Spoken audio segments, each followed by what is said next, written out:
The 65-year-old Spanish Juan Antonio Samaranch is currently one of the vice presidents of the International Olympic Committee. From this role, he is set to become president of the IOC, a position his father, also named Juan Antonio Samaranch, held for 21 years. An active sports diplomat, Samaranch Jr. serves not only as a vice president of the IOC, but also as a vice president of the International Modern Pentathlon Federation, UIPM. He has been involved in the Olympic movement for many years as a dedicated volunteer. Beyond sports, he is a banker and a financial analyst with a deep experience in the world of finance. He is also the founding director of the GBS Finance, an independent investment bank. With a business and financial career spanning multiple continents, he is eager to contribute to the governance of the international Olympic movement. Mr. Samaranch, thank you for accepting this call for this interview. We are very pleased and honored to be able to talk to you. Your name, Tobias Samaranch, in Olympic movement. I know that you've heard it a lot of time, but now we have a different occasion because getting into the Olympic movement is probably the best passport to have. But to become a president or go for presidency, is it a drawback or an advantage? Because of course you're always going to be a subject of comparison of your father.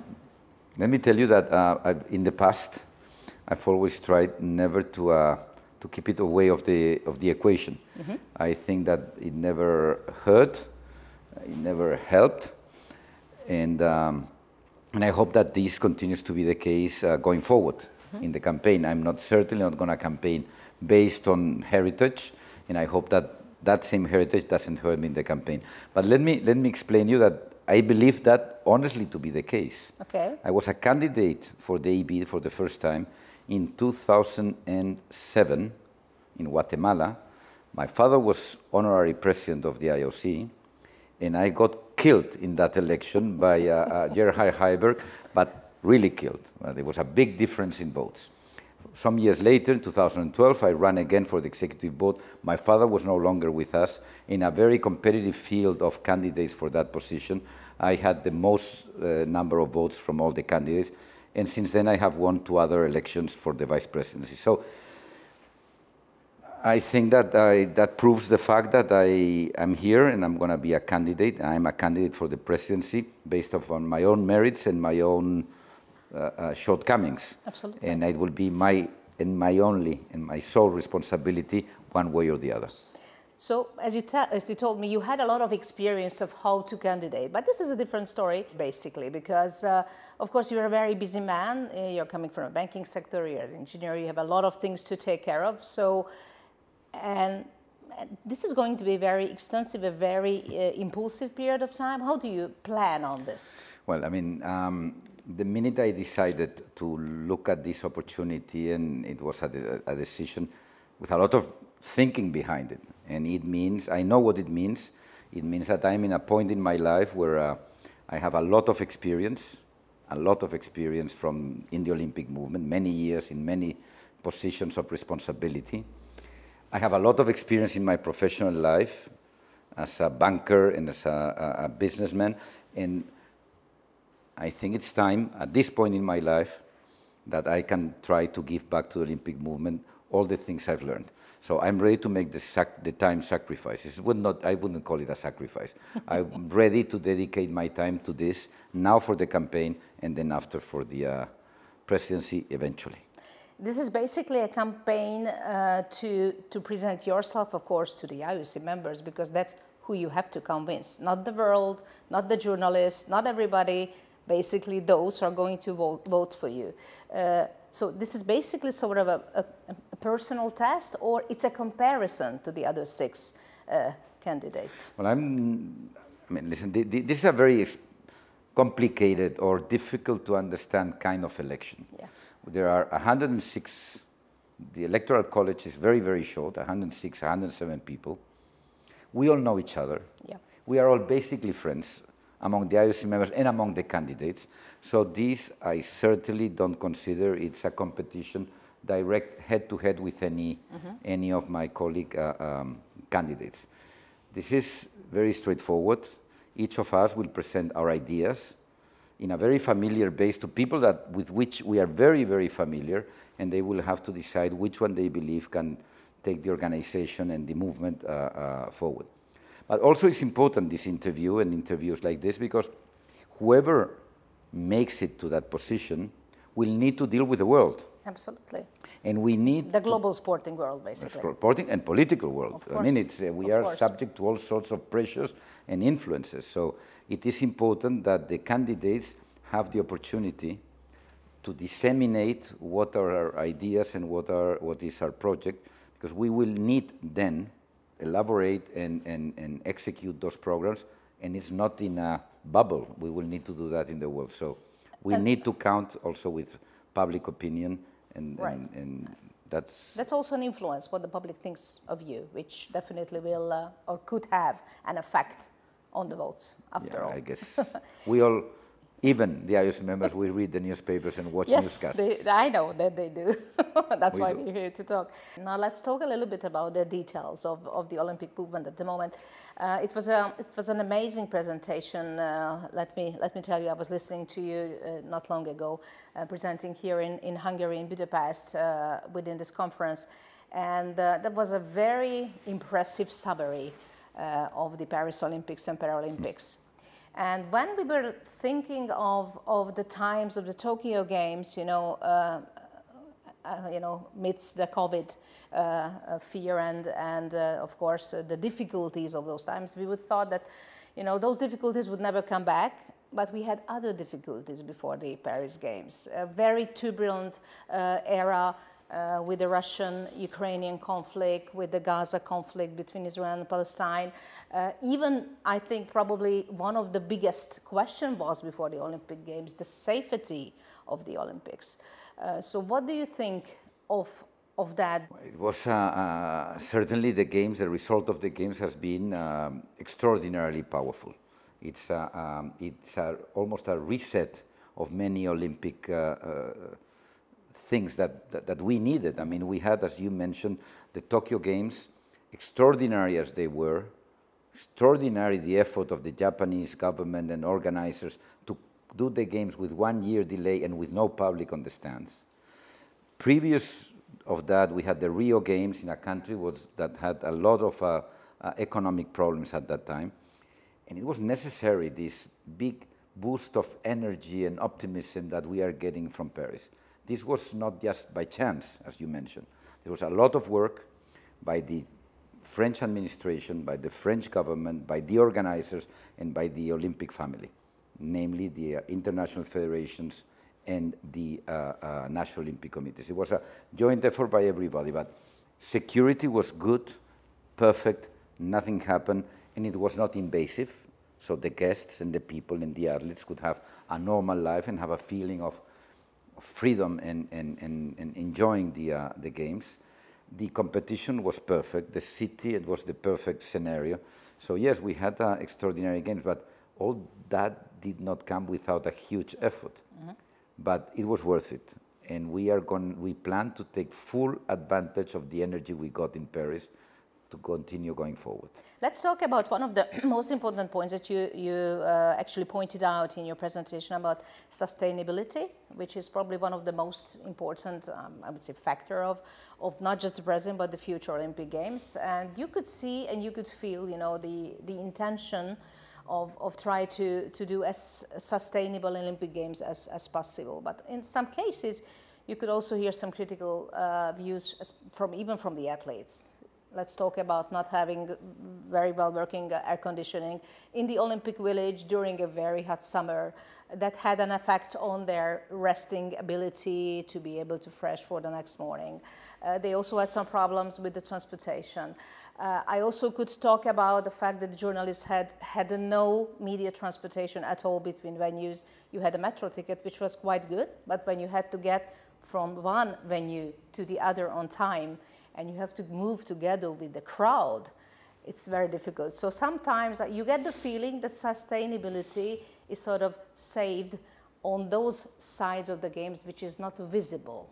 That's going to be the future of the Olympics? Well, you are touching on a number of, under the title sustainability, you are touching on many, many things. Okay. Yeah. Sustainability is here to stay, period. Yeah.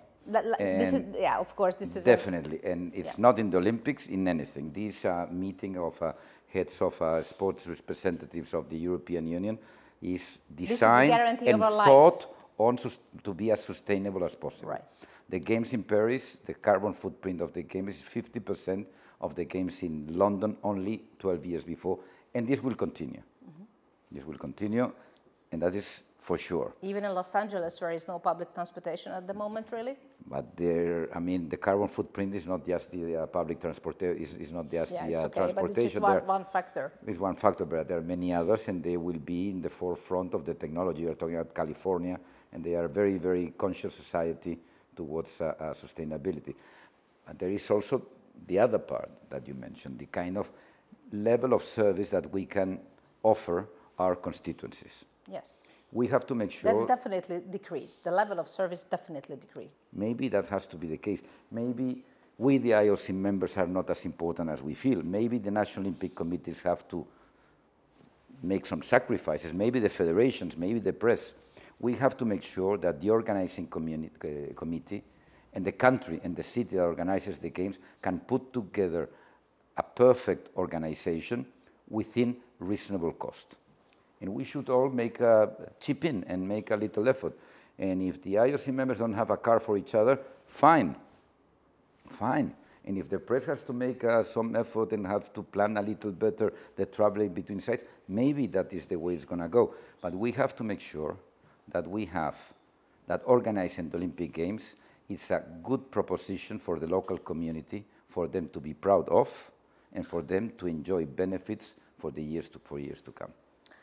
Yes, I cannot argue with the importance of sustainability, but also with the part of the organization. And you said this Olympics was basically set to the city, not the opposite around, which is something which is new and, of course, probably a very followable example in the future. But there was also one question about the River Seine and the cleanness of River Seine.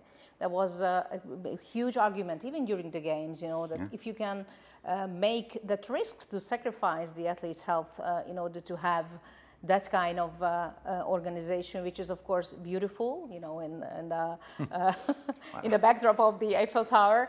But I already personally know at least 2 Hungarian open water swimmers who got to hospital after competing in the River Seine. Is that okay? I can guarantee you that there was no decision by any international federation, be that swimming or be that triathlon.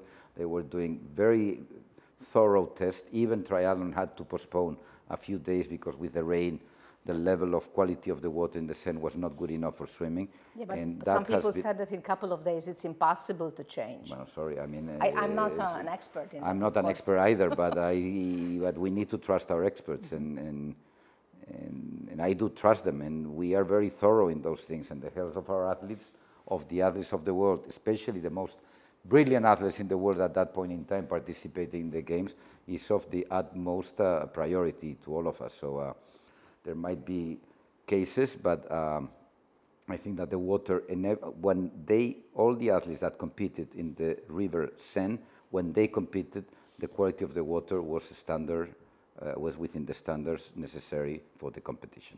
Anyway, there definitely were at least 2 Hungarian swimmers who had to go to the hospital after that, which is not a good. But depending on what they had to go to the hospital, we could because of the bacteria they gather from the water.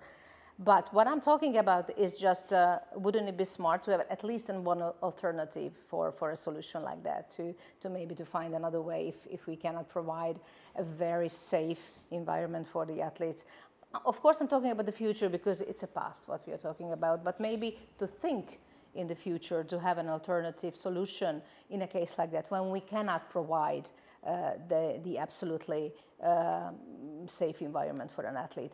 Because athletes first, which is one of the most important idea and ideology of IOC, I think that should be definitely followed. Well, I think that we keep athletes first as one of the beacons of our strategy, and we will continue to do so, and be sure that organizing committees and international federations and us, we have always contingency plans for every everything that can happen. So there were contingency plans. One was delaying some of the competition in the Seine River, and it was activated. But luckily enough, we were able to complete all our Seine events finally within the scope of the Games. Talking about the athletes' participation in the decision making, basically your father was the, I would say, the pioneer in that, to sort of open up the decision-making process for athletes to create the Athletes Commission as it is. And now I know that for you it was also very important to gather the opinion from the floor, from actually where the competitors experience the daily difficulties. Talking about your future plans as a future IOC president, what do you think? How could you even broaden that kind of, I would say, opinion gathering from the athletes, or is it enough, this kind of representation, what they have at the moment? Well, it's not that we need more, because now every National Olympic Committee, every international federation, every national federation within the international federation, all the bodies recognized by the Olympic system, they all have an athletes commission elected by the athletes, with majority elected by the athletes. So this creates a very big base of current opinion and understanding of what the athletes are feeling. It's not that what we see is what they bring up. And that all more or less filters towards the IOC Athletes Commission led by Emma Thero. More than increasing the base, we have to continue giving them the necessary tools to exercise the influence and exercise the leadership role that they have, that they need to have, that we need them to have. Bear in mind that the credibility of all this is enhanced if it comes from them, not from administrators. The credibility of one athlete is higher than the credibility probably of the president of the IOC. So we need them to guide us and keep us very focused on what they need in every moment. And do you get useful feedbacks from them now? Oh yes. By now? Oh yes. Oh yes. They don't stop talking. They do give feedback. Luckily enough. Okay. And could it be actually changing some, I don't know, they do have a lot of influence. Process? They do have a lot of influence. The Athletes Commission in the IOC and in most federations is the most important commission. Yeah, so basically I know that they work hard, these people, these athletes. Oh, they're athletes. I mean, of course they work hard. Well, but they work very, very hard. They they need constantly, and they have big responsibilities, and they have to represent their athletes community in so many different environments. It's a great and very generous contribution that they give to the Olympic movement. Absolutely, and this was basically one of the results of, I've heard, this effort to have, for example, a nursery place within the Olympic Village, which is, I'm a mother of two, I'm also an Olympian, so I can sort of feel and imagine how difficult it could be for an Olympic mother, a mother to be an Olympic athlete, to compete in the same time, and sort of not to let one of the duties go, which is very important from that perspective. On the other hand, I think not just talking about mothers, but talking about female, this Olympics was, of course, definitely historical from the equal participation of female and male competitors, which is absolutely important. What about the future? Because female participation, of course, now we have 50%, but about, I think, the judging, the evaluation process, also in the administrational side, I don't think it's still the 50% at the moment. No, but it's work in progress. If you look at, I mentioned today, I mean, of course, a 100-year period, but in Paris, 100 years before, it was 4% women. Now we have 50%, and this is here to stay. In Beijing Winter Games, it was 49%. So now we are at 50, and that will not change. That will not change. We have that. Now, in the international federations, in national Olympic committees, and in the IOC, we're working towards that goal, and we are working, but you need to do, it's not just a matter of numbers, it's a matter of competence. Absolutely. And there is a huge group of ladies and women that are coming, some out of the athlete community, others from administration, that are more and more competent, and they are getting and racing through the ranks of their international federations, national Olympic committees. So the base is growing, and that will make it possible to have very competent and very equilibrated gender composition in the future. Talking about the gender issue, I also have to mention one topic which you probably know, which is going to be one of the, I don't like the word scandalous, but most argued topic it was during the Paris Games regarding the two boxers' participation. I think that was definitely an issue that overshadowed this kind of fantastic result to have 50% of the female participants of the Olympic Games now. What is your personal opinion of that issue? Because I think it was something that was sort of dividing even between the IOC leaders. This was nothing about transgenderism or nothing like that. These two athletes had been raised as an athlete, as a female athlete. They have competed throughout all her life under the supervision of the International Boxing Federation for many years. They've taken part in world championships. They've taken part in all sorts of competition as women athletes. It's not a case, I repeat, of I know all the story. Yep. Okay, it's not that. They were, without due process, they were eliminated from the category by the International Boxing IBA, which is not the organizer of the games. And in the games, or right before the games, they created this situation and they put this doubt on her, on those two athletes being women and being able to compete as women. They had never raised that, and they have always competed as women. So what we had to do was to clarify that, because the press and the big discussion around this situation was going towards transgenderism and protecting women. These two athletes were women, and they competed. They were allowed to compete until the end. I think we did the right thing. Yeah, well, I don't want to go into details, because we know all the questions about the chromosome, tests, and we don't know all the whole story basically. And some people also said it was the different sexual development case. Not really, of course, not talking about the transgender issue, but in general and in the future, is there any plan to sort of defend biological women within the sport? Because I think in this case, we definitely can have the feeling there must have been some sort of a physical advantage of these two participants compared to their contenders.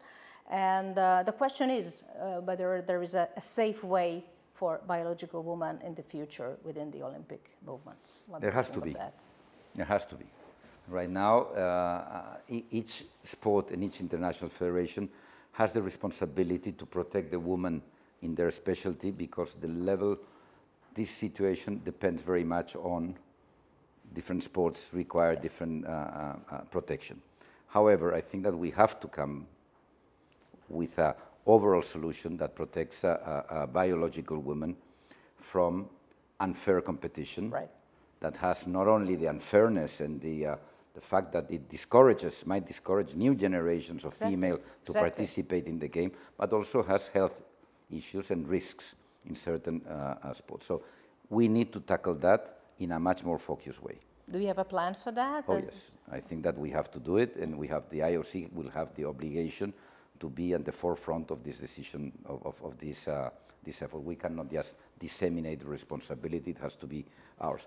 That doesn't mean that you are going to eliminate certain advantages by birth, because those are natural. But swimmers science that cannot be left out. I think science is very important as a base in the future. But we have to have a clear-cut, scientifically based way of protecting women's sport after all these years of many people fighting for you to get women at the 50% level. We cannot jeopardize basically all the results that we had so far. And we, of course, that's recognizing the rights of everybody to everything. But in our remit, in our obligations, in what we do, in what we can, what we need to protect, we certainly have to make sure that women are protected from unfair competition. There were also some thoughts regarding IBA that basically this whole decision-making process and basically the idea that IOC had to organize the boxing event, it was due to the fact that IBA was led by a Russian president. And I don't want to go into particular details regarding this,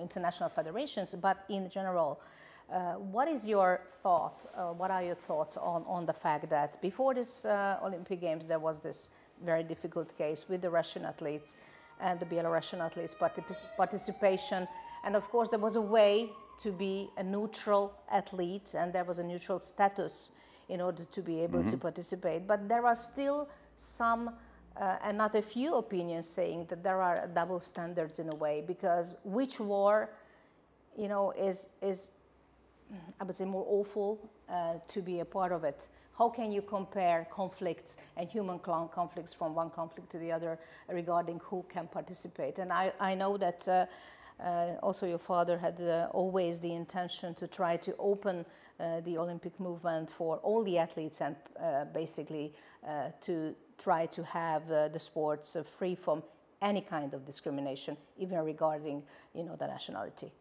That's what we want to do. It's not what we want to do. That is what we have to do. We have to maintain the universality, and for that we cannot take sides, not in the famous conflicts of Ukraine, Russia, or the Palestine. There are 45 armed conflicts in the world today. So how can you differentiate? And they are so terrible and even more devastating, some of them, than the ones we read in the papers about. Right. So we cannot take sides. We cannot say, you are right, he is wrong, you are guilty, he's innocent. We cannot get there. So we try to do our best.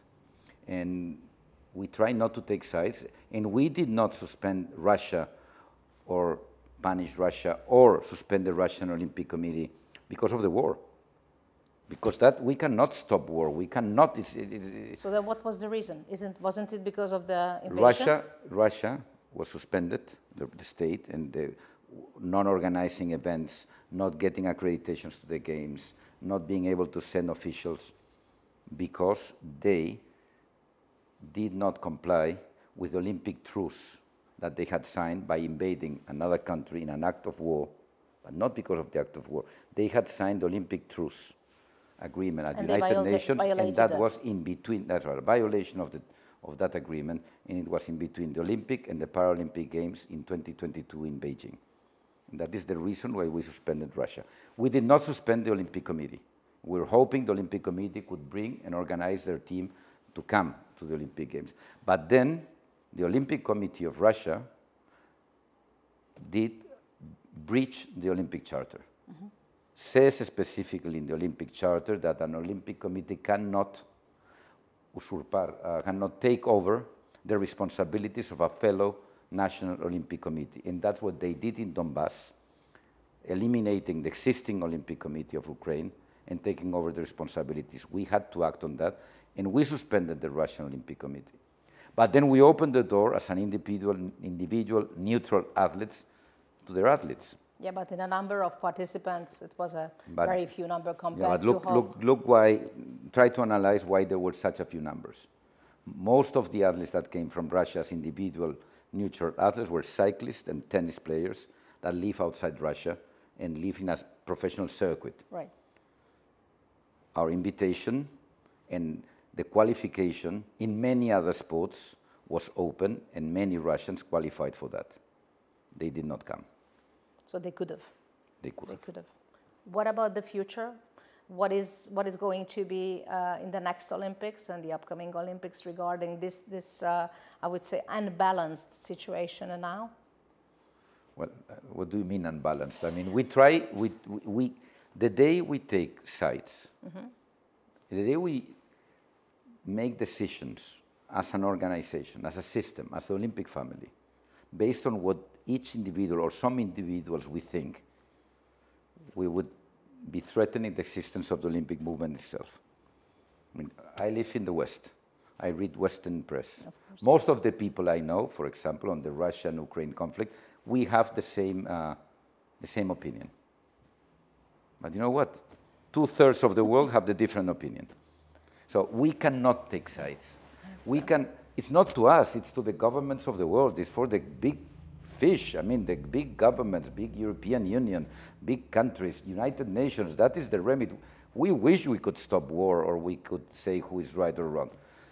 Our remedy is, despite war, despite crisis, despite suffering, to get everybody together in the Olympic Village to compete in peace, respect, fairness, demonstrating that another world is possible. Let's talk about something joyful. You could see the intention of IOC to sort of broaden, especially the viewers towards the younger ones, younger generations, including urban sports. How was the acceptance of these urban sports, and what were your feedbacks from the, let's say, from the athletic point of view of that? Talking about breakdance, I know breakdance is not going to be continuing in the Olympics. It's not going to be in. But there were some strange feedbacks that how can this be an Olympic? I would say, performance compared to the 100 meters in track and field. And but what is the idea? And could these urban sports fulfill the plan to broaden your audience towards the younger generations? What is your opinion now? It is a difficult equilibrium, and it will have to continue to be an equilibrium. We don't want to go away from the traditional sports and the traditional competition system, because it's part of our history. It's part of how many people, because yes, you say the youth, they don't, but no, not really. I mean, athletics, swimming, and gymnastics, and so many sports that are there and are there to stay. But there is another group of people that they don't follow it. The youth, some of them. And we have to go where they are. But they don't follow anything else, I mean. So, but if we are right that our objective in life is not organizing just the games, is to make sure that we can disseminate our Olympic values as far and as deep and as thorough as we can, it's not good that we stay in our comfort zone waiting for people to come and ask for our values. We have to go where they are. It's a difficult equilibrium sometimes, but we have to go where they are. If they are in urban sports, we are already in urban sports. If they are in electronic sports or in electronic games, e-gaming, God knows we have to go where they are, and we are going there. And it's a difficult equilibrium, and we will be criticized. Fine. But if we can get a small percentage of that people that only e-game, to e-game combined with physical activity, then we have succeeded. So you open up, you have to open up to the e-world, to the e-sport world, definitely? Of course, we have to. But it's not that we have to because there is traffic there and we'll have more viewership. That has nothing to do with that. It's that there is a community of youngsters there that are not exposed at all to the benefit of physical activity and Olympic values. But you already mentioned that Budapest has been proving its capacity for organizing big events, and you also said that might be a reward after all. What did you think when you said that? Well, I think that, I mean, you have the proven experience, you have demonstrating passion and competence. So, and organize the most important or most, other than the Olympics, you've organized football, participated football important tournaments like the Euro Cup. You participated last year. It was athletics, swimming.